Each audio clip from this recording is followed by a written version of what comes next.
naman tayo ng mga opisyal ngayong Mayo. Ano ba ang problema natin, mga botante?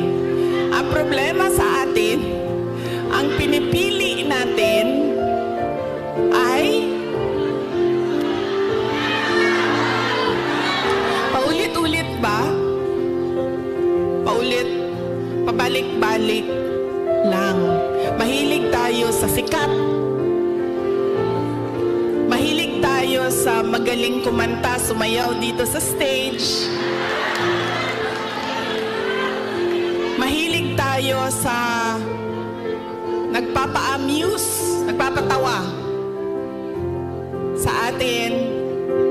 At mahilig tayo sa hindi natin tinitingnan kung ano ba yung karakter, totoong karakter ng tao sa likod ng mukha niya sa TV. Ganyan tayo ang ugali ng mga Pilipinong botante.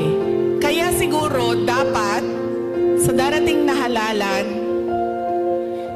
pag-isipan na natin ang ating iboboto. Sabi ko nga sa inyo, nadala na ako, na-scam na ako, nabudol na ako.